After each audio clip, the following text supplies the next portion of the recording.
कोस कोस पर बदले बानी, चार कोस पर पानी, इस तरीके की कहावतें हमारे देश में लगातार चलती रही हैं और कहते हैं कि संत इस देश में हर कहीं दिखते रहे हैं, मार्गदर्शन करते रहे हैं।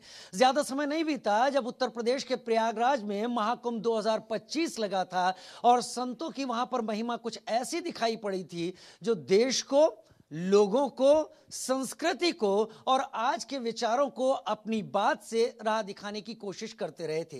लेकिन पिछले कुछ दिनों में कुछ संतों के मुंह से निकले वचन बढ़ते समाज, आधुनिक समाज और खास तौर पर उस नारी को जो एक बड़े दौर तक दबाव में जीती रही, उसके ऊपर कमेंट की तरह सामने आए। लेकिन यहीं पर बात नहीं रुकी, बात अब इससे आगे बढ़ गई है और अनिरुद्धाचार्य जी, जिनका नाम लगातार सबकी जबान पर रहा, उन्होंने यहां तक कह दिया कि अगर हम वेश्या को वेश्या नहीं कहेंगे तो क्या कहेंगे। साथ ही प्रेमानंद जी ने यह तक कह दिया कि गंदी नाली के कीड़े से इन रिलेशनशिप की बात को। हालांकि संत अपनी बात रख सकते हैं, लेकिन उसको कहने के भी दायरे होते हैं, उसको कहने के भी, रखने के भी एक तरीके होते हैं। जैसा कहा जाता है, हर काम के लिए समय और जगह निर्धारित हैं। इसलिए क्या इन बातों को कहने के पहले लोगों को उसकी बात, उसका मर्म समझाया गया, या फिर जो सोच उनके दिमाग में थी उन्होंने यूं ही उसे परोस दिया? एक बड़ा तबका इसको लेकर नाराजगी सामने रख रहा है और वो जो इन संतों को फॉलो करते हैं वो इन पर आगे बढ़कर कह रहे हैं ये चीजें सही हैं और ये होनी चाहिए। पहले एक रिपोर्ट, उसके बाद आगे चर्चा।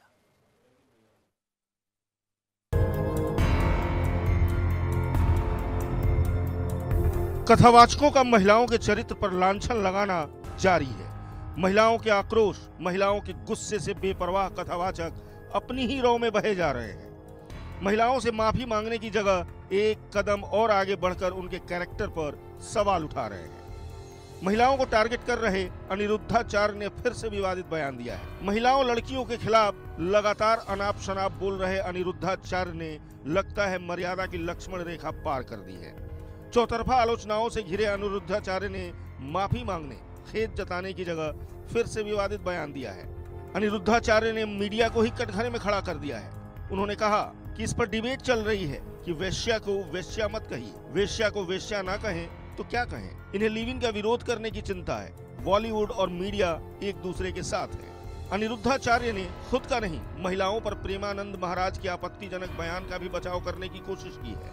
अनिरुद्धाचार्य ने दोनों को बदनाम करने का उल्टा आरोप लगाया है, जबकि होना तो ये चाहिए था कि वो महिलाओं, लड़कियों से अपने कहे पर माफी मांगते। लेकिन ऐसा लगता है कि भागवत कथा करते करते खुद अनिरुद्धाचार्य और प्रेमानंद महाराज अपने पथ से भटक चुके। प्रेमानंद महाराज ने भी एक दिन पहले ही लड़कियों की मान मर्यादा को कुचलने वाला बयान दिया था। प्रेमानंद महाराज ने कहा, गर्लफ्रेंड और बॉयफ्रेंड बनाना बंद करो। नाली का कीड़ा नाली में ही सुख का अनुभव करता है। कीड़े को अमृत कुंड में डालोगे तो पसंद नहीं आएगा। लोग भी ऐसे ही गंदे आचरण कर रहे हैं। शास्त्रों तक आप नहीं पहुंच सकते। संत ही अच्छाई बुराई बताएंगे। तुम्हें सुख चाहिए तो यही सुख तुम्हें डिप्रेशन में ले जाएगा।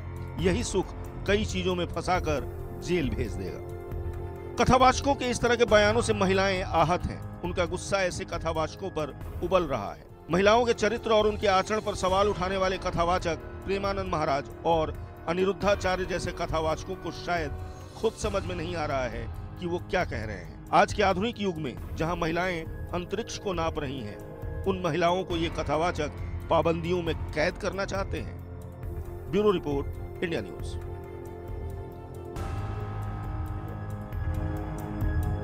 पाबंदियों में कैद तो ऐसा लगता है जैसे हर कोई करना चाहता है। उस महिला को, उस लड़की को कैद करना चाहता है जिसने अभी उड़ान भरनी शुरू ही की है। 50 साल पीछे जाएं, आप लोग खुद ही समझ जाए। मैं 50 साल की भी बात को छोड़ देता हूं, आप 25 साल पीछे जाएं, महिलाएं किस तरीके से रहती थी आप अभी समझ जाएंगे। लेकिन जो कुछ आपके दिमाग में है, क्या वो थोपना आवश्यकता है? क्या ये तय करना उन बच्चियों के हाथ में नहीं है? उन बच्चियों को उस उम्र की दहलीज तक लाने वाली उनकी माओं के हाथ में नहीं है, जो उंगली पकड़कर अपनी बच्चियों को सारा ज्ञान दे रही हैं। हम चर्चा करेंगे कि संत कितने सही हैं, या इन संतों के अलावा वो जो अपने को बहुत प्रभावशाली समझते हैं वो जो कह रहे हैं वही सही है। मेरे साथ कई खास मेहमान इस वक्त जुड़े हुए हैं। मेरे साथ यतिमा चेतनानंद सरस्वती जी इस वक्त जुड़ी हुई हैं, वैदिक स्कॉलर हैं। मेरे साथ आपको टीवी स्क्रीन पर दिख रही होंगी डॉक्टर नीतिशा मल्होत्रा मेरे साथ वैदिक स्कॉलर के तौर पर और एस्ट्रोलॉजर के तौर पर जुड़ रही हैं। एस्ट्रोलॉजी के तौर पर मैं ये भी जानना चाहूंगा कि नीतिशा जी, कुछ ग्रह की दशाएं हैं जो ये अच्छी बातें कहने वाले संत अब इस तरह से कहने लगे। खैर बाद में आऊंगा, मंगल का साल कहते हैं और कहते हैं कि इसमें लड़ाई झगड़े बहुत होते हैं। खैर, अमर जैदी मेरे साथ सोशल एक्टिविस्ट के तौर पर, कोई ऐसा नाम नहीं है जिनको लोग नहीं जानते, हम सब उनको सुनते रहे हैं। और डॉक्टर पारुल चौधरी वैदिक स्कॉलर और एस्ट्रोलॉजर मेरे साथ इस वक्त जुड़ी। आप सभी का बहुत बहुत स्वागत है। इसको बहस में तब्दील ना होने दें, चर्चा तक रखें तो लोग इसको सुनेंगे और समझेंगे और हमारी कोशिश भी वही रहेगी। लेकिन अगर आपको लगता है कि समय आपको अपनी बात रखने का है तो फिर आप अपनी बात जरूर रखें, रुके नहीं। लेकिन इससे पहले कि हम चर्चा पर जाएं, हम इससे पहले कोशिश करते हैं उन सर्वे की जो हमने इन बयानों को लेकर जनता तक जाकर पूछे। सबसे पहले हम उस सबसे पहले सर्वे की बात करेंगे जो सवाल लेकर हम जनता तक पहुंचे, लोगों से जवाब हासिल किए। पहला सवाल था कथावाचक अनिरुद्धाचार्य, जी हाँ, कथावाचक अनिरुद्धाचार्य के वेश्या वाले बयान को आप किस तरीके से देखते हैं? 17% लोगों ने कहा कि वो इससे सहमत हैं। उन्होंने जो कहने की कोशिश की है, जो समझाना चाहा है वो सही है। अब 13% सहमत है तो जाहिर सी बात है 77% लोग ऐसे हैं जो इससे असहमत हैं। इसे शब्दों को रोकने की कोशिश, कहते हैं ना, जबान से निकली बात अगर पहले ही रोक ली जाए तो बहुत कुछ रोका जा सकता है। और 10% ने कहा वो इस पर कुछ नहीं कह सकते। दूसरा सवाल, मशहूर संत प्रेमानंद ने युवाओं को गंदी नाली का कीड़ा कहा है। आप इसको किस तरीके से देखते हैं? इसके जवाब में 18% लोगों ने कहा कि वो उनकी इस बात से सहमत हैं। वो मानते हैं प्रेमानंद जी ने जो कहा, जो समझाने की कोशिश की, सही है, भले अभी लोग समझ ना रहे हों। लेकिन 79%, 79% लोगों ने कहा वो असहमत हैं। आपको कुछ भी कहने का अधिकार नहीं हो जाता। और 3% लोग यहाँ पर ऐसे थे जो इन सब से असहमत थे। मैं एक एक करके चर्चा के दौर को अपने मेहमानों तक ले जाना चाहूंगा। सबसे पहले यतिमा चेतनानंद सरस्वती, मैं आपको ही मौका दूंगा। कोशिश करूंगा कि आप 2 मिनट के अंदर पहले अपनी बात रखें।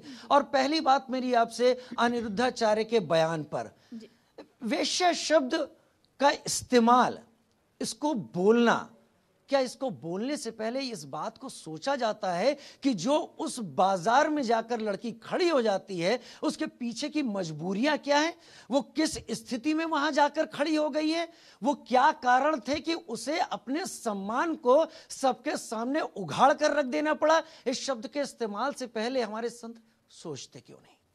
देखिए राजीव जी, जो बात आप कर रहे हैं, एक बच्ची को जिस परिप्रेक्ष्य में, जिस संदर्भ में ये चर्चा प्रारंभ हुई, वो संदर्भ था कि बच्चियों को, पुरुषों को या हमारे आज के युवा वर्ग को जिस समय उनके पढ़ने का समय है, जिस समय अपना कैरियर बनाने का समय है, उस समय उन्हें वासना में रत नहीं होना चाहिए। क्योंकि हमारी संस्कृति ये कहती है कि जब तक आपकी एजुकेशन पूरी ना हो जाए तब तक हमारे यहाँ ब्रह्मचर्य का पालन अनिवार्य शर्त बताया गया है। जब कम आयु में या कुछ और आयु बढ़ जाने पर बच्चियाँ या लड़के मल्टीपल रिलेशनशिप्स में इन्वॉल्व होते हैं, जब वो आगे बढ़ते हैं और एक के बाद एक पार्टनर बदलते हैं तो उसकी परिणति कहाँ जाकर होती है, उसका अंत न जाने कितनी बच्चियां वैश्यालों में इसलिए भेज दी जाती हैं क्योंकि उन्होंने कम आयु में किसी से प्रेम किया और वो उस प्रेम के विश्वास पे उसके साथ चली गई और उसकी परिणति कहाँ हुई? वैश्यालों में। तो मुझे लगता है कि एक वैश्या जो होती है वो तो बहुत रेपुटेटेड समाज का एक अंग मानी जानी चाहिए, क्योंकि वो उस गंदगी को अपने ऊपर ढोती है जो गंदगी समाज में प्रतिदिन रेप को जगह देती है। लेकिन हमारी कोई बच्ची उस स्थान तक ना पहुंचे, इसका चिंतन मुझे लगता है कि ये हमारे समाज को, ये संत को करना चाहिए। संत की वाणी से निकला हुआ एक एक शब्द चिंतन योग्य होता है। समाज में जो परिलक्षित होता है, समाज में जो दिखाई दे रहा है, समाज में जिस तरीके का नैतिक मूल्यों का पतन दिख रहा है, वही संत बोल रहे हैं। और संत बोल रहे हैं तो ये आपको स्वीकार करना या न करना, इसकी कोई बाध्यता नहीं है। सनातन की सबसे बड़ी खूबसूरती यही है कि सनातन ने कभी किसी को बाध्य नहीं किया। सनातन ने ये नहीं कहा कि नहीं, अगर आप ये नहीं मानोगे तो सनातन से जुदा हो जाएगा। सनातन ने कहा कि ये दिशा है, ये मार्ग है, इस मार्ग पर आपको चलना चाहिए। यही उचित मार्ग है जिससे आप अंतरिक्ष तक की उड़ान भर सकती हैं। हमारे यहाँ तो महिला को विदुषी और वीरांगना कहा गया है। हमारे यहाँ तो महिला को सर्वोच्च स्थान दिया गया। सनातन में सर्वोपरि स्त्री का स्थान है, क्योंकि हम माँ हैं, हम जननी हैं। और अगर हम पथभ्रष्ट हो गए तो निश्चित रूप से आने वाला जो देश का जो परिदृश्य है वो बदल जाएगा। पहली गुरु माँ होती है। तो पहली नहीं, पहली वही ला रहा हूं मैं, आ रहा हूं, चर्चा को अब आगे बढ़ाऊंगा। अंबर जैदी मेरे साथ इस वक्त जुड़ी हुई हैं। आपने कहा कि इतनी कम उम्र में वासना की तरफ अगर बच्चियां जाती हैं तो उसको रोकने की कोशिश होनी चाहिए, लेकिन उसके साथ ये तमगा लगा देना, अब मेरे ख्याल से मैं ज्यादा दूर की बात नहीं करूंगा, 60-70 साल पहले चली जाइए, 13-14 साल की उम्र में लड़कियों की शादी हो जाया करती थी और 16 साल की उम्र तक बच्चे हो जाते थे। वो समाज क्या था? अंबर मैं आ रहा हूं। अंबर, क्या वेश्या शब्द का इस्तेमाल, मैं कह रहा हूं उसको प्रतीकात्मक तौर पर भी खारिज किया जाना चाहिए। उस लड़की के आंखों में आंखें डालकर देखने की हिम्मत किसी के पास नहीं होगी। राजीव जी, मैं जो सवाल आपने किया है, मुझे लग रहा था कि शायद मुझे मौका नहीं मिलेगा इस पे बात करने के लिए, क्योंकि यतिमा जी ने उस पर काफ़ी बात कर ली थी। ये बहुत तकलीफ देने वाला एक शब्द होता है। मैंने हज़ारों महिलाओं के साथ, बच्चों के साथ, उन बच्चों के साथ काम किया है जो सिर्फ प्यार में पढ़कर उनको कहीं पे वैशालियों में नहीं बेचा जाता। उनके परिवार के पिता, माँ, मामा, भाई, उनकी बहनें, उनके सगे खून के रिश्तेदार उनको बेच देते हैं धोखे से। और कई सारी जिनको नहीं पता है ना, जो ये वैश्या शब्द का इस्तेमाल ऐसे ही कर देते हैं बड़े बड़े मंचों पे और बड़े बड़े पदों पे बैठकर। वो जरा आकर, यतिमा जी प्लीज मुझे मेरी बात रखने दीजिए, प्लीज प्लीज मेरी बात रखनी। आपने अपना पूर्ण समय लिया और मैंने आपको इंटरप्ट नहीं किया। प्लीज इनको रोकिए, मैं इस तरह से बहस नहीं करूंगी। वैश्यालियों में ऐसी न जाने कितनी बेटियां बैठी हैं जो सिर्फ प्रेम के पास में अगर वहां तक पहुंचाई गई, जो सिर्फ धोखे से उनके प्रेमियों द्वारा वहां तक पहुंचाई गई। ठीक है, अगर आपने काम किया है तो निश्चित रूप से ये आंकड़े भी आप अगर इस तरह से बात रखेंगे, आप अगर इस तरह से जनरलाइज करके बात रखना चाहती हैं। अंबर, आप अपनी बात आगे बढ़ाएं। चेतन जी, आपको समय पूरा मिला, मैं जब ओपन टू ऑल में आऊंगा तब आप लोग अपनी बात रखिए, अभी सब अपने दिल की बात रख दें। देखिए, मैं अपनी बात रखना चाहूंगी और मैं उम्मीद करती हूँ कि मेरे समय में कोई इस तरह से इंटरप्ट ना करे। अब मैं ये कहना चाहती हूँ कि जो वैश्या इतनी आसानी से बोल देता है बड़े मंच पर बैठकर, और इतने बड़े पद पे तो बैठकर हम ये उम्मीद करते हैं कि जो वर्ल्डली जजमेंट्स होते हैं वो स्थान पर बैठे लोग उससे ऊपर होते हैं। वो ये देखते हैं कि इंसान की बड़ी मजबूरियां होती हैं। बहुत सारी बच्चियां, महिलाएं जो इस तरह के जगहों पर डाली जाती हैं, उनका उसमें कोई रोल नहीं होता। कोई भी महिला, कोई बच्ची अपनी खुशी से वैश्या नहीं बनती है। आप देखिए महिलाओं का कितना बच्चियों का शोषण होता है। आपके रोंगटे खड़े हो जाएंगे अगर आपको मैंने केस स्टडीज ला के दे दिया। आपकी बात बिल्कुल सच है कि प्यार के जाल में भी फंसाकर बच्चियों को वैश्यालयों तक पहुंचाया जाता है। तो सिर्फ यही आप अगर फोकस करें कि आप वैश्यालयों में प्रेमी के द्वारा जाल में फंसकर जा रही है, उन पिता, माँ बाप और बहन भाइयों से कहिए। देखिए, आप फिर से बोल पड़ी, ये तरीका नहीं है। फिर अगर आप यही चलेगा ना तो मैं किसी को पूरे आगे 50 मिनट किसी को नहीं बोले दूंगी। और मेरा गला बहुत ऊंचा है, बहुत तेज है, मैं किसी से नहीं छुपूंगी। ये गलत तरीका है। अगर मेरा समय है तो मुझे मेरी बात रखने का मौका दिया जाए। सवाल ये है, अगर आप मार्गदर्शन कर रहे हैं उन वैश्याओं का, तो उन वैश्याओं के वैश्यालयों में जाने वाले हजारों करोड़ों मर्दों का मार्गदर्शन क्यों नहीं हो रहा है, जो अपनी वासना को भोगने के लिए वैश्यालयों में जाते हैं? आप उनकी वासना पे कब बात करेंगे?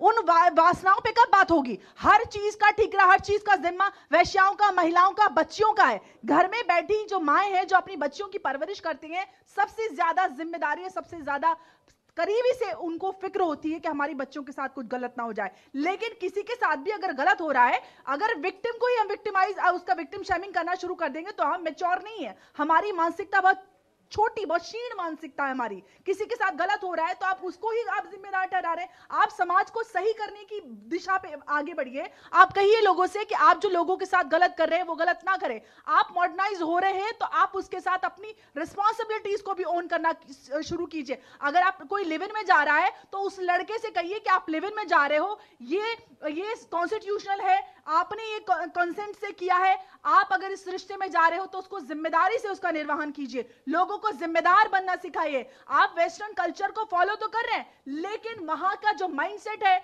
जो मैच्योरिटी है, उसको भी अडेप्ट करना सीखिए। आप सही दिशा को लेकर लोगों को आगे बढ़ाइए। ठीक है अंबर। डॉक्टर पारुल चौधरी, बात कुछ भी कही जा सकती है, दिल से कुछ भी निकल सकता है, लेकिन उसको कहने का एक तरीका होता है।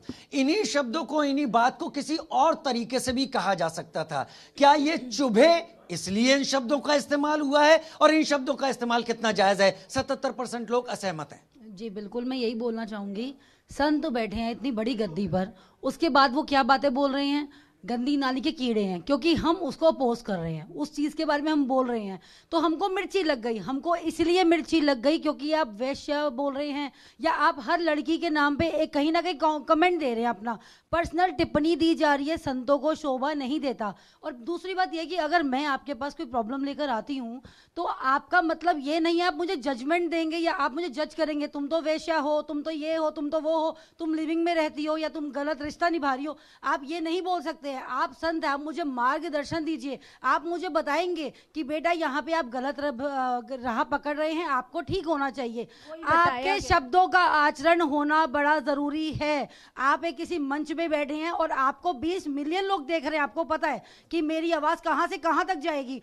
और वैसे ही लड़कियां, महिलाएं मैं बोलूं तो कब से वो ये फील करती हैं, कब से बेचारियां स्ट्रगल कर रही हैं, उसके बाद भी आप उन्हें क्या बोल रहे हो?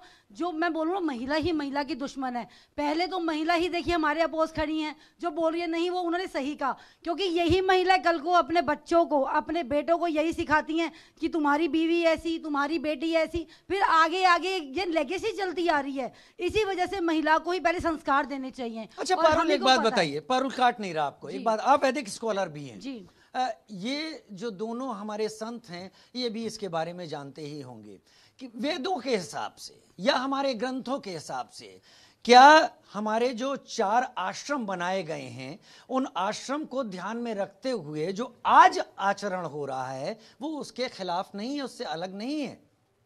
देखिए, आचरण तो ये आज का नहीं हो रहा था, तब भी हो रहा था, और तब भी ये चीजें कुरीतियां चलती ही आ रही हैं। अगर आप बोलो गर्लफ्रेंड बॉयफ्रेंड मत बनाओ, अरे ये भावनात्मक रिश्ता है, आप आदेश कैसे दे सकते हो कि नहीं तुमको किसी रिश्ते में ही नहीं पड़ना? फिर आप बोल रहे हो मैं शादी को बढ़ावा देना चाह रहा हूं, मैं इसीलिए ऐसे कमेंट्स पास कर रहा हूं, लेकिन आप शादी को बढ़ावा नहीं दे रहे हो, आप खत्म कर रहे हो। आप बोल रहे हो आप अपने इमोशंस ही खत्म कर दो, सामने वाले को आप रिलेशनशिप में आने ही मत दो, जानने ही मत दो। क्या आपके पेरेंट्स नहीं आए कभी? लव मैरिज तब नहीं थी क्या, जो आज इतना बोल रहे वेस्टर्न कल्चर अपना लिया? नहीं, गंधर्व विवाह तब भी था, गंधर्व विवाह तब भी हुआ करता था। हमेशा ही स्वीकार नहीं नहीं, आदेश दे रही है कि नहीं तुमको ये नहीं करना, और जो कर रहे हैं वो नाले का कीड़ा है, वो नाले का कीड़ा बोल दिया गया उनको। बहुत बड़ी बात होती है ये। अगर हम बोल रहे हैं नाले के कीड़े हैं, कम उम्र की बच्चियों को मल्टीपल अच्छा मैं आपकी बात रखती हूँ, चेतना जी रुकिए, आप बोल रहे नहीं होना चाहिए, आप संत समाज से आई हैं, आप बोल रहे नहीं होना चाहिए। अनिरुद्ध आचार्य जी क्या बोल रहे, 14 साल की लड़की का तो विवाह कर दो, 25 साल तो पता नहीं कहाँ मुंह मार के जाती है। ये लैंग्वेज है संत की बोलने की, मुंह मार के जाती है वो लड़की। मतलब वो क्या कर रही है और आप देख क्या रहे हो? और आपको इतना एक्सपीरियंस कैसे, पहले ये बताइए। फिर इनको पोस्ट करने वाले आ जाएंगे, अरे नहीं महाराज जी ने ये कह दिया। अभी आप बोल रहे हो बच्चियां हैं। मैंने अनिरुद्ध आचार्य जी का एक अभी देखा था इंटरव्यू, उन्होंने क्या बोला, 18 और 20 साल की लड़कियां तो बच्चियां होती हैं, इन्हें क्या पता प्रेम विवाह क्या होता है, इन्हें क्या पता रिलेशनशिप क्या होती है। और अभी वो ये क्या कमेंट पास कर रहे हैं, 14 साल की बच्ची का विवाह ही कर दो, 16 साल में बच्चे पैदा कर ले और वो अपना घर बस बर्तन धोने में निकाल दो। और आप बोल रहे हो करियर बनाए, कैसे करियर बनाएगी 14 साल की बच्ची जब आप उसकी शादी कर दोगे? ठीक है डॉक्टर नितिशा, ये जो भी विवाद था, मुझे ऐसा लगता है कि इसमें संदेश देने की जो कोशिश की जा रही थी, कई बार क्या होता है कि हम जो संदेश देना चाहते हैं उसके लिए चुने गए शब्दों का प्रयोग वो कुछ का कुछ हो जाता है और अर्थ का अनर्थ हो जाता है। क्या गंदी नाली का कीड़ा, क्या वैश्या कह के अपनी बात को समझाना, ये उनके लिए एकदम सही है, जो शब्दों और एक्सप्लेनेशन व्याख्याओं के मामले में हमसे कहीं ज्यादा जानते हैं। इस तरह से हो सकता है। थैंक यू राजीव जी। और न्यूज़ इंडिया के सभी दर्शकों को राधे राधे और जय माँ पीताम्बरा। पहले तो मैं ये कहना चाहूँगी कि हमारी अगर आप देवी पूजा को देखते हैं तो देवी पूजा में सबसे पहला रूप शैलपुत्री का है, दूसरा ब्रह्मचारिणी का है, तीसरा चंद्रघंटा का है, चौथा कात्यायनी का है। तो हमारे कैसे रूप चल रहे हैं? पहला शैलपुत्री है, पिता के नाम से उनको जाना जा रहा है। दूसरा ब्रह्मचारिणी है, जहाँ पे उनके हाथ में एक पुस्तक है, एक साधना के लिए माला है। तो हमारे समाज में जो चार आश्रम के लिए लिया था, मैं मुझे कंप्लीट कर महादेव के लिए चार आश्रम को दिखाया गया, जिसमें पहला जो आश्रम है वो नॉलेज को देने के लिए कहा गया है। रूप तभी आया था जब महादेव को पाने के लिए ब्रह्मचारी का रूप लिया था। पहले ये बताओ, नॉलेज को भी दिखाया गया है। गलत दिखा रहे हो आप, सरस्वती रूप मत दिखाओ, सरस्वती नहीं हुआ। उन्होंने अपने प्रियतम को, अपने पति को पाने के लिए ब्रह्मचारी का रूप लिया था। शिक्षा को ग्रहण करने वाला बिल्कुल गलत है, ग्रहण कर रहा। पारुल जी, आपकी नॉलेज ठीक नहीं है, इसको पूरा करिए प्लीज। आप बढ़िया शिवपुराण पढ़ जाइए, आप गूगल मत पढ़िए, आप गूगल मत पढ़िए, शिवपुराण पढ़ कर आइए, आप शिवपुराण पढ़ कर आइए। पारुल जी देवी पुराण पूरा पढ़िए फिर आइएगा। एक पहले मुझे कंप्लीट करने दीजिए। तो हमारे आश्रम में 4 आश्रमों को दिखाया गया। गृहस्थ आश्रम से पहले ब्रह्मचर्य का पालन करना होता है। ये हर एज के लिए कहा गया, हर लड़की के लिए कहा गया, हर लड़के के लिए कहा गया। यहाँ पे सिर्फ स्त्रियों की बात नहीं है, और प्लीज टोकिएगा नहीं मुझे। पहले दूसरा मैं कहने वाली हूँ कि जो महिलाओं का शोषण हुआ है, जैसे कि अंबा जी ने कहा, ये बिल्कुल सही है कि पेरेंट्स भी अपनी बेटियों को बेचते हैं और बॉयफ्रेंड के साथ भी ऐसा होता आ रहा है। संत समाज हमेशा अपनी पीढ़ी को, अपने पूरे देश को, विदेश को, हर जगह आपको क्या समझाना चाहता है कि आप सही रहिए, आप गलत रास्ते पे चल के नहीं जा सकते हो। उनके शब्दों में जरूर हेरफेर था, उनके शब्द अच्छे नहीं थे, लेकिन उनका कहने का तरीका बिल्कुल सही था।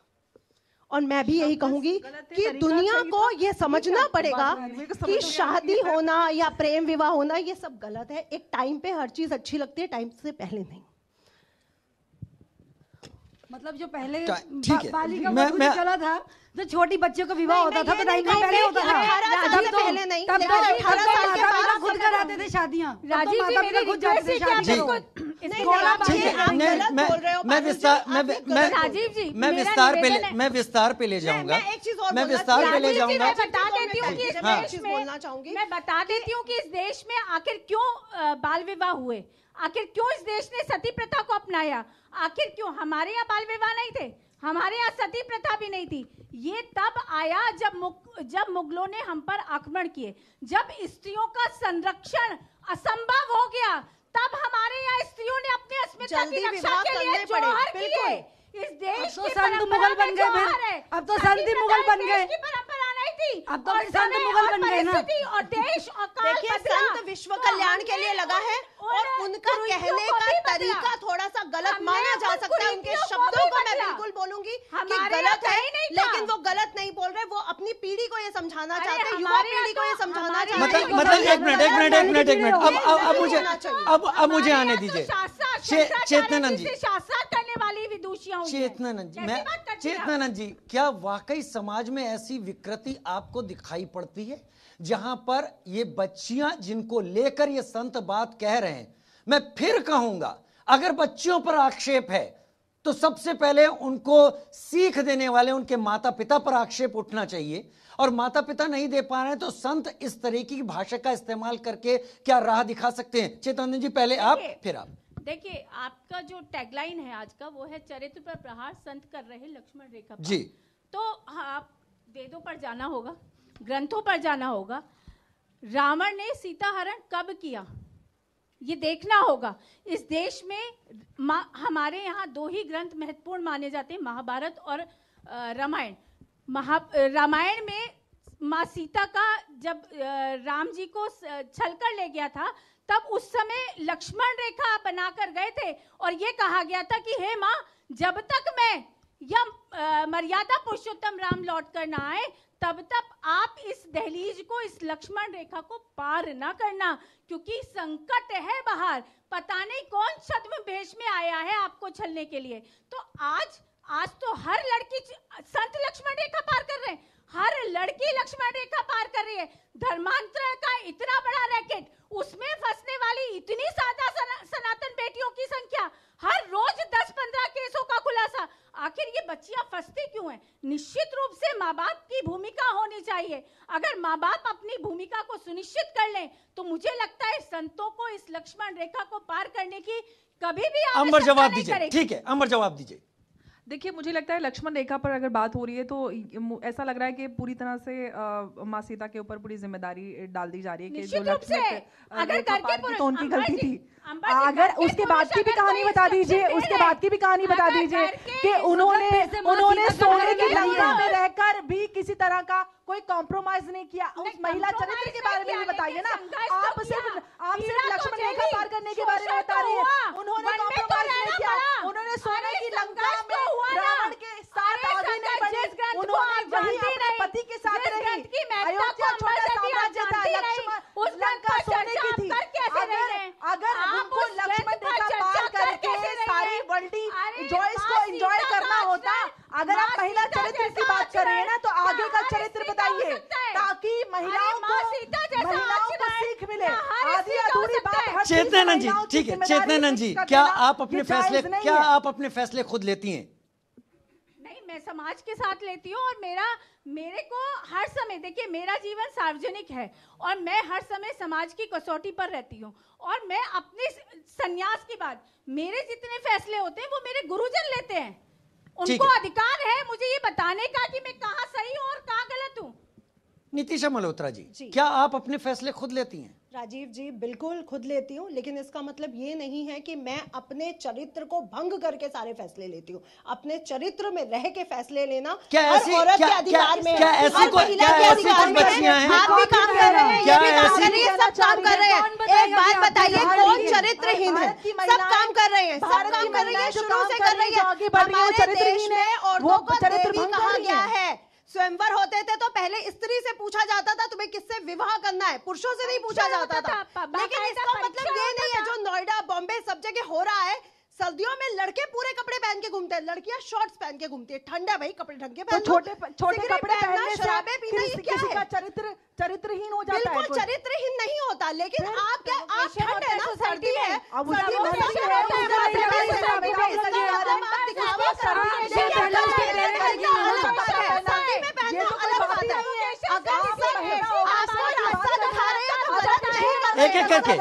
एक एक करके अनीश मल्होत्रा, एक एक करके आ रहा हूँ डॉक्टर पारुल, एक एक करके अनीश मल्होत्रा आप अपना पूरा कीजिए। पारुल जी, आ रहा हूँ आपके पास। आप पहले बताइए क्या एतराज है आपका? देखिए, एतराज कुछ भी नहीं है। एक बात बताइए, हाँ। सर्दी के दिन है, कड़कती दिसंबर की ठंड पड़ रही है, आपको घूमने जाना, आप कैसे कपड़े पहनेंगे बताइए? आप ढकने वाले कि मुझे ठंड ना लगे? जी हाँ। अब वही लड़कियां शॉर्ट्स पहन के निकल रही है, इसका मतलब क्या है? ये आप क्या समझते हैं? ये आजादी है या कुछ और है? तो आजादी ठीक है, आप अपनी स्वेच्छा से पहन सकते हैं, लेकिन सर्दी में आप सिर्फ दिखावा करने निकल रहे हो और कुछ भी नहीं। अच्छा, डॉक्टर पारुल, मेरा सवाल का जवाब। एक मिनट चेतनानंद जी,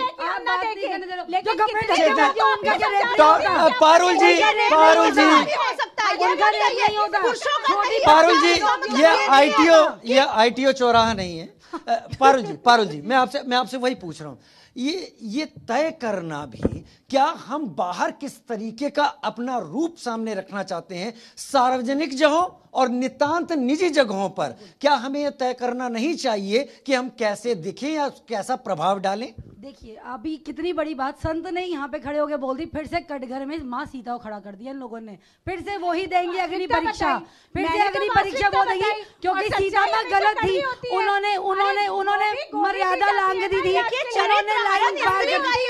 पुरुष का नहीं होगा, पुरुष का नहीं, आप सुनना भी पसंद करिए, स्त्री का चरित्र हरण होता है। चलिए ठीक है। अब मैं एक एक करके आऊंगा, एक एक करके आऊंगा। मैं आपसे शुरुआत करूंगा, एक एक करके आऊंगा, लेकिन पहले 3 और सर्वे हमारे साथ हैं और ये 3 सर्वे भी आज के ही युवाओं से, आज के ही लोगों से किए गए हैं, इसलिए इनके लिए कोई बहुत बड़ा इतिहास देखने की आवश्यकता नहीं है। क्या कथावाचकों और संतों को अनैतिक विचार जो उनके अब आ रहे हैं शब्दों के रूप में, उस पर लगाम लगानी चाहिए? तो बिल्कुल हाँ, 93% लोग जिन्होंने जवाब दिए उन्होंने कहा लगाम लगानी चाहिए। हालांकि इसमें से बहुत सारे ऐसे हैं जो इन्हीं संतों को सुनते भी रहे हैं। बिल्कुल नहीं, 7% लोगों ने कहा कि ऐसा नहीं होना चाहिए, और कोई भी ऐसा नहीं था जिसने कहा हो कि हम इस पर कुछ भी नहीं कह सकते।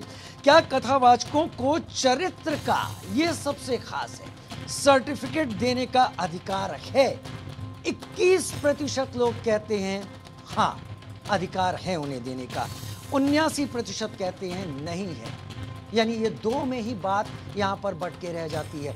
अब यहां पर वो युवा जो आगे बढ़ रहा है, वो युवा जो आज गायत्री मंत्र भी बोलता है, और वो युवा जो आज के दिनों में शायद वेद मंत्र भी बोलता है, वो भी शामिल है। क्योंकि नए बदलते सोशल मीडिया के दौर में सब एक्सेस है। रुद्र, भगवान शिव के मंत्रों या गणेश जी के मंत्रों या बाकी चीजें जाननी हो, सब पता है। तीसरा, विवादित बयान देने वाले कथावाचकों का क्या बहिष्कार होना चाहिए? 67% कहते हैं हाँ ऐसा होना चाहिए, 24% कहते हैं नहीं ऐसा नहीं होना चाहिए, और 9% कहते हैं कि हम इस पर कुछ नहीं कर सकते। यानी 33% लोग कुल मिलाकर उन 67% लोगों से कम हैं जो यहाँ पर बहिष्कार की बात करते हैं। पारुल, मैं आपसे ही यहाँ पर पूछना चाहूंगा, संत अपनी मर्यादा लांघ रहे हैं या आधुनिक समाज अपनी मर्यादाएं लांघ रहा है कि संतों को उन विषयों पर बोलना पड़ रहा है? पारुल, आधुनिक अगर आप बोलो ना, नया एरा आया है। एरा अभी का नहीं आया, ये बहुत सालों से चलता आ रहा है। मीडिया अभी आया है, फोन अभी आया है, आप देख पा रहे हैं, आप वीडियोस वायरल हो रही हैं। पहली बात तो संतों को अपनी मर्यादित भाषा में ही बात करनी चाहिए, क्योंकि आप संत हो, आपने बहुत ज्ञान अर्जित करा है, आपने शास्त्रार्थ करे हुए हैं पूरे, तो आपके पास बहुत ज़्यादा ज्ञान है कि आप कम से कम भाषा का चयन तो ठीक ढंग से कर सकते हैं। कि अब सामने कोई लड़की या महिला बैठी, आप ये नहीं बोलेंगे कि अपनी सांस को तू पीट दे। अगर वो पूछने के मेरी सांस मुझे पीटती है, तो ये यही वाले आचार्य जी बैठ के बोलते तू भी उसको 2 थप्पड़ लगा दिया, अगर तू क्यों मार खाती रहती है। ये भी वो भी संत है जो बोल रहे हैं मैं घर बसाने के दावे करता हूँ, मैं शराब छुड़वा रहा हूँ। शराब ये कैसे छुड़वाते मैं बताती हूँ। अंदर जाके लोग वहाँ पे माथा टेकते हैं, इन्हें क्या पता गाड़ी में बैठ के वो शराब पी रहे हैं नहीं पी रहे, और हमने छोड़ दी। जब यहाँ पे कपड़ों की बात हो रही है, दूसरी बात, आप होते कौन है किसी के कपड़े पे कॉम्प्लीमेंट करने वाले या कमेंट करने वाले? आप डॉक्टर पारुल एक मिनट यहीं पर, कपड़ों की कोई मर्यादा होती है कि नहीं? नहीं होती है, नहीं होती है समाज में, नहीं होती है। साड़ी में नहीं, मैं लेना चाहूंगा करेक्टर में। अमर, इसके बाद आपके पास बोलने दीजिएगा प्लीज, क्योंकि आवाज मेरी भी नहीं ऊंची रखिए, लेकिन कपड़ों की मर्यादा होती है। वस्त्रों की बिल्कुल मर्यादा है, और पुरुष और स्त्रियों दोनों के लिए, और इसको निभाना भी चाहिए। हर वर्ग को, चाहे वो किसी भी एज ग्रुप से आता है, उसको निभाना भी चाहिए। अमर, क्या कपड़ों की मर्यादा होती है? क्या हम अपने समाज में हर जगह, मान लीजिए मैं आपके सामने एग्जाम्पल रखता हूं बतौर महिला, क्या आप स्कूल में शॉर्ट पहनकर जा सकती हैं? क्या आप अपने पूजा की जगह पर शॉर्ट पहनकर जा सकती हैं? क्या मार्केट में शॉर्ट पहनकर जा सकती हैं? हर जगह क्या एक ही चीज चल सकती है? वस्त्रों की मर्यादा ये मेरे लिए भी लागू होती है। वस्त्रों की मर्यादा अलग होती है, और एक फैशन रूल जो है वो बेसिक वो अलग है। आपको जगह के हिसाब से कपड़े पहनने होते हैं, ये फैशन का रूल होता है।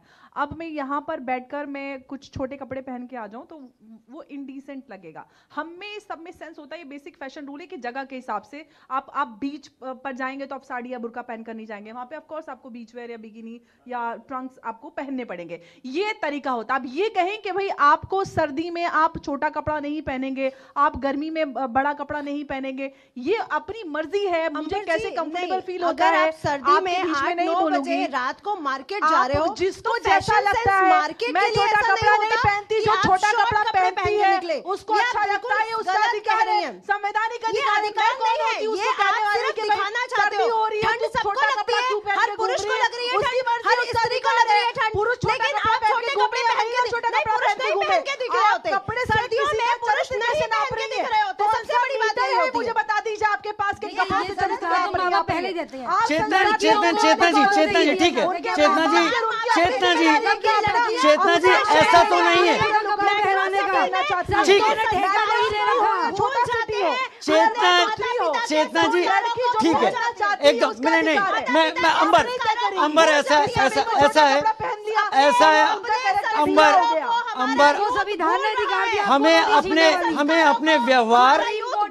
हमें अपने व्यवहार और अपने कपड़ों पर जरूर यहाँ पर सोचना होगा। मैं ऐसे बहुत जी इससे पहले जब कपड़ा ही नहीं होता था महिलाओं के तन पे, तो वो महिलाएं कौन थी फिर बता दीजिए? नहीं पहनते, आज भी नहीं पहनते आदिवासी। दूसरा था, दूसरा अब समाज दूसरा है। आदिवासी नहीं पहनते, आदिवासी कपड़े पहने जा रहे हैं, फैशन जो रूल हमारे समाज में संस्कारों को बचाने के लिए विवाह का नियम ठीक है, ठीक है, चेतना है, चेतना समाज चेतना में जी, लाया ठीक है गया। चेतना जी, इन्होंने कहा कि एक वक्त था जब कपड़े पहनने को नहीं थे, एक वक्त तो ऐसा भी था जब गाड़ियां भी नहीं थी, पहिया भी नहीं था, समय बदला हमने उसका। चेतना जी क्या क्या क्या ठीक क्या क्या नहीं, मैं पूछ एक मिनट मैं अपनी बात रख रहा हूं। एक बहुत किस्सा बहुत फेमस हुआ था दिल्ली मेट्रो का, और उसमें एक बुजुर्ग थे और उन्होंने उठकर ऐतराज किया था कुछ बातों कुछ हरकतों को लेकर और बाकी चीजों को लेकर, और वो एक बड़ा हंगामा उस पर मच गया था। चेतना जी क्या वाकई कभी भी किसी भी वक्त ये तय करना हमारी आधुनिक मानसिकता या हम लोगों को कंफ्यूजन में डाल देता है कि हम यहां पर वो पहनेंगे जो हमें चाहेगा?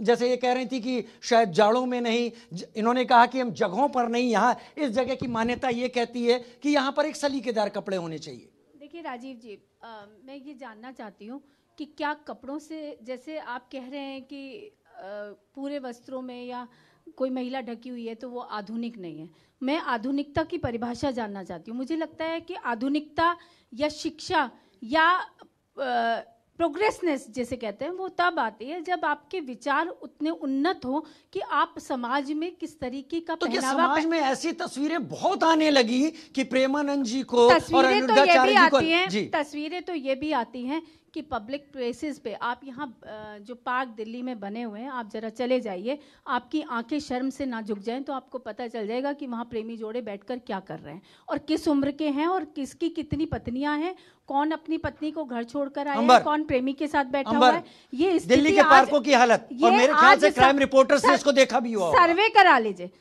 करा लीजिए। दूसरी बात आई पहनावे की, तो पहनावे से आप आधुनिक नहीं दिखते, आधुनिक आप अपनी सोच से दिखते हैं। प्रोग्रेसिवनेस आपकी सोच में होनी चाहिए। छोटे कपड़े पहनकर सिर्फ आप अपने आप को प्रदर्शित करना चाहते हैं, आप ये दिखाना चाहते हैं कि आप भी, ताकि लोगों का कंसंट्रेशन क्या बुजुर्गों की नजरें झुकती हैं ऐसे कपड़ों को? निश्चित रूप से झुकती है।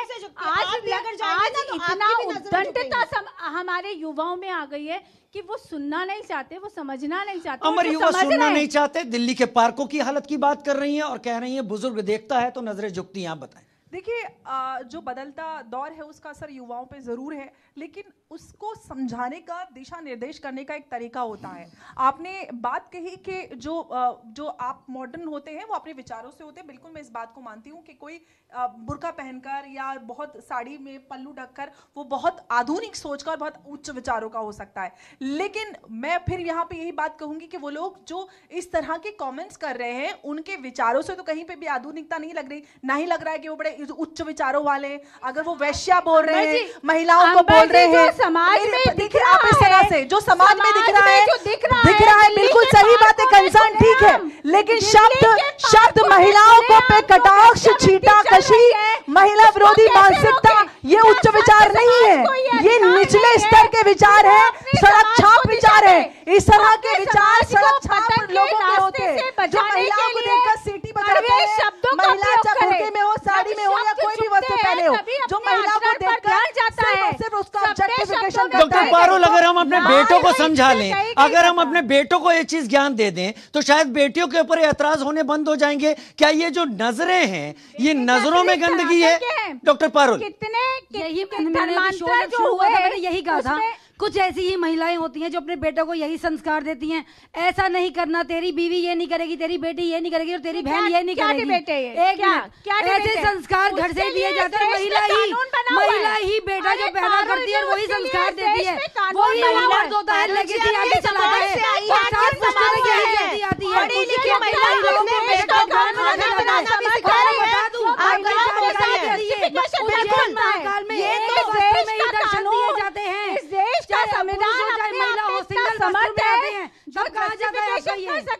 अरे देखिए, वो तो आपके साइड में बात हुई ना।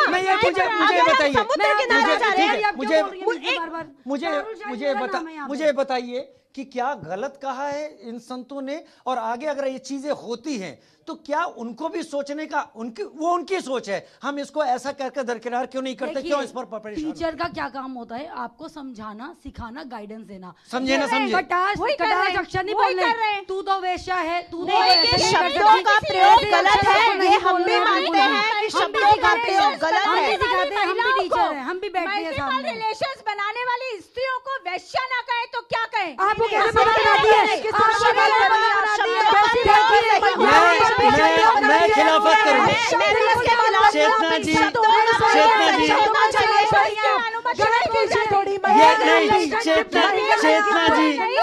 चेतना जी, ये शब्द बहुत गंदा शब्द है, इसका इस्तेमाल आप भी ना करें तो अच्छा है।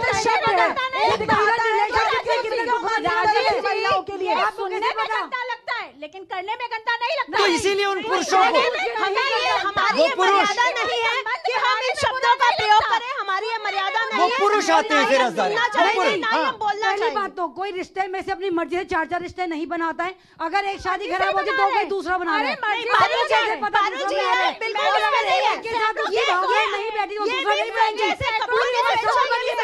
मुझे लगता है हमारे संतों को थोड़ा सा मनोविज्ञान पढ़ने की भी आवश्यकता है, क्योंकि इस तरह के शब्दों का इस्तेमाल करना वही अज्ञानी कर सकता है जिसको मनोविज्ञान की बिल्कुल भी जानकारी ना हो। आप इस तरह से महिलाओं के लिए इस तरह आप शब्दों का इस्तेमाल कर रहे हैं, फिर आप कह रहे हैं कि महिला पुरुष दोनों की बात हो रही है। आप यहाँ पर मल्टीपल रिलेशनशिप में होने की बात महिलाओं को कह रही है, फिर उनको वेश्या बुला रही है। आप जरा उन महिलाओं से पूछिए कि उनको किस डिप्रेशन, किस इमोशनल ब्रेकडाउन से गुजरती है, किस चीज के चलते मल्टीपल रिलेशन में आती है, क्या होता है, किस चीज से गुजरता है कोई। चेतनानंद जी, मैं खुद भी सोच रहा था, आपने उस दर्द को शायद जिया होगा जब आप युवा रही होंगी। इन शब्दों से ये शब्द कोई भी अगर बोलता है तो उस पर ऐतराज सबसे पहले आना चाहिए। नहीं, हमें बिल्कुल ऐतराज है, शब्दों पर पूरा ऐतराज है। शब्द नहीं ऐसे बोले जाने चाहिए, और संत समाज से तो बिल्कुल भी नहीं बोले जाने चाहिए, क्योंकि वो हमारे पथ प्रदर्शक हैं, वो हमें रास्ता दिखाने वाले। लेकिन वो जो कहना चाहते हैं उसके पीछे का जो वो है वो सही है। स्पष्ट होके आप बताइए, स्पष्ट होके मेरे दर्शकों को बताइए, आप दोनों एक एक करके, फिर आप दोनों के पास आता हूं।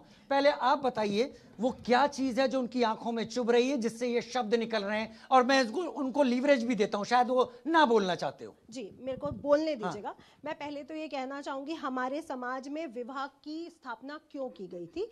इसीलिए की गई थी कि कोई भी नदी बांध तोड़ के अपने जल प्रवाह को वो ना कर पाए, अपने जल प्रवाह से ही वो समुद्र तक जाके मिले। दूसरा, बच्चों को ये नहीं पता होता उनके लिए क्या अच्छा है क्या बुरा है, ये पेरेंट्स ही समझाते हैं कि अच्छा है या बुरा है।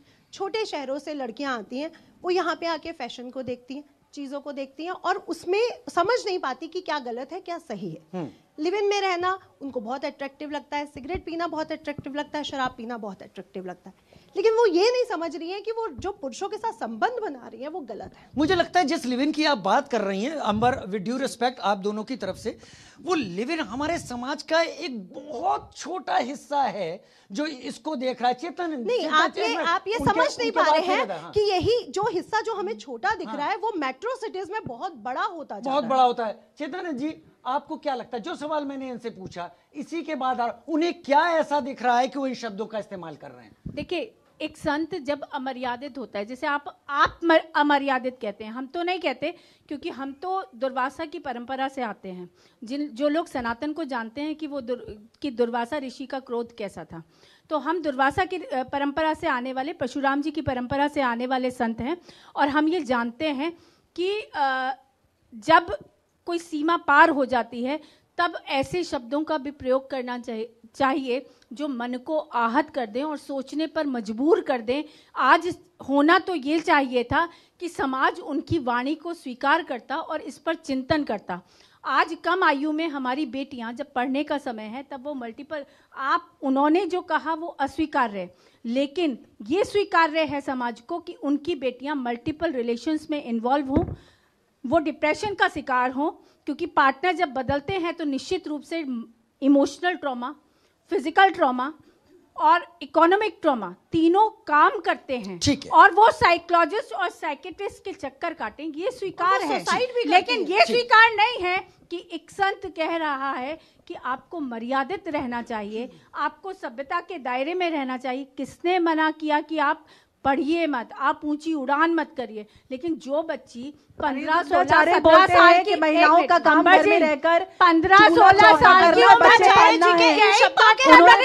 चुकी होती है। देखिए आखिर वो कैसे अपनी एजुकेशन में शादी करना है। 15-16 साल की उम्र में तो इंटर भी पास नहीं होता। हम लोग इसके खिलाफ हैं, ऐसा नहीं है कि हम तो विरोध क्यों जहाँ पे विरोध करना है वही विरोध है, जहाँ पे उनके साथ है वहाँ पे उनके साथ है। क्या बात कर रही हैं आप?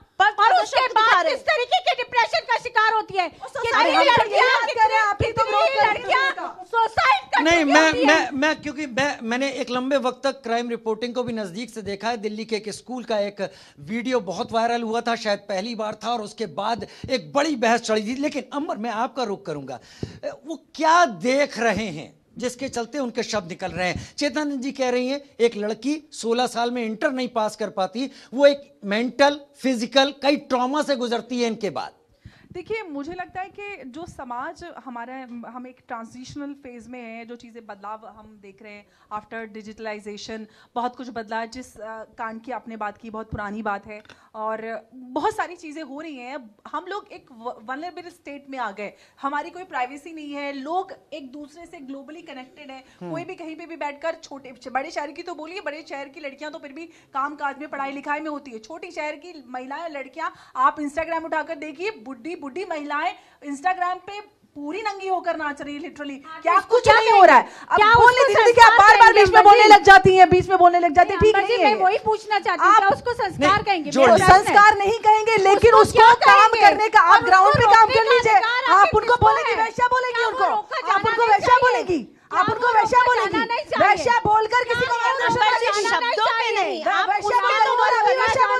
अच्छा ठीक है, ठीक है, ठीक है, ठीक है, ठीक है। अंबर भी इस बात को समझ रही है। डॉक्टर पारुल, क्या हम एक प्रेशर कुकर सोसाइटी में तो नहीं रह रहे हैं जहां पर ढक्कन बंद है और सब खुलने को तैयार है? डॉक्टर पारुल, क्या हम प्रेशर कुकर सोसाइटी में तो नहीं है जहां इस तरह की बातें निकल रही हैं? वो उन बेचारियों का दम घुटता रहता है, उन्हें आजाद कराइए। बोल दिया आपने, मेरे काम के बारे में हाँ, जानकारी लीजिए। एज एन साइकोलॉजिस्ट मैंने बहुत सारे ऐसे केसेस भी देखे हैं। अभी जैसे बोल रहे हैं कि वेश्या बन गई, 15 साल में रिलेशनशिप चेंज कर रही है। पहली बात, सती प्रथा दोबारा लाना चाहते हो? पति मर गया तो जला दो लड़की को। आप ने दूसरी शादी का ऑप्शन दिया। अब टेक्निकली एक तो आप चुप कीजिए, मेरे को बात करने दीजिए, चुप कीजिए, बात करने दीजिए, चुप कीजिए प्लीज। देखिए, दोबारा से सती प्रथा यहाँ पर नहीं हो सकती। और रिलेशनशिप लड़कियां क्यों चेंज करती हैं? मैं बताती हूँ, महाराज जी ने ऐसी बात क्यों बोली? आपको पुराण पढ़ने चाहिए। हमारे पुराणों में महाराज जी ने ऐसी बात क्यों बोली थी? उनका संदर्भ ये था कि शादियां टूट रही हैं। वो ये कहना चाहते थे, चलो मैंने समझा कि शादियां क्यों टूट रही हैं। उसका रीजन ये है, ऐसी महिलाएं होती हैं, जैसे पेरेंट्स, मैंने बोला ऐसे स्ट्रिक्ट पेरेंट्स होते हैं, बच्चों की बात नहीं सुनते हैं, वो बात करने बाहर जाते हैं, रिलेशनशिप बाहर बनाते हैं, उनको फिर कोई और अच्छा लगता है, फिर वहां से वो ब्रेकअप होता है, फिर वो डिप्रेशन में आता है, फिर साइकोलॉजिस्ट पकड़ते हैं। क्योंकि आप लोग गलत सलाह दे रहे हो, आप मार्गदर्शन अच्छा नहीं दिखा रहे हो, आप तमीज से बात करो, आप उनके इमोशंस को समझो, आप नहीं समझ रहे हो। आपकी यही दिक्कत है कि आप समझ नहीं रहे सामने वाले को, उसको डिप्रेशन में डाल के सोसाइटी का बना लोगे आप लोग। मैं समझ गया, समझने के लिए मैं समझ गया। डॉक्टर, हाँ जल्दी से डॉक्टर पारुल का एक कोट बहुत अच्छा, जल्दी से। मल्टीपल अफेयर है तो वो वेश्या बन गई। देखिए, हमारे पुराणों को नहीं पढ़ा गया है। अगर हम सीता माता के बारे में पढ़ते हैं, पार्वती जी के बारे में पढ़ते हैं, उनको पूरी एजुकेशन दी गई है, उनकी भी गुरु थी, उसके बारे में मेंशन किया गया है। और सती प्रथा हमारे समाज से नहीं आई है, ये मुगल्स के टाइम में जब प्रॉब्लम शुरू हुई तब ये बनाई गई। बात तो वही हो रही है, तो आप उसी को लेकिन आप इसको हमारे समाज से नहीं जोड़ सकते, जो भी आप सनातन धर्म से नहीं जोड़ सकते।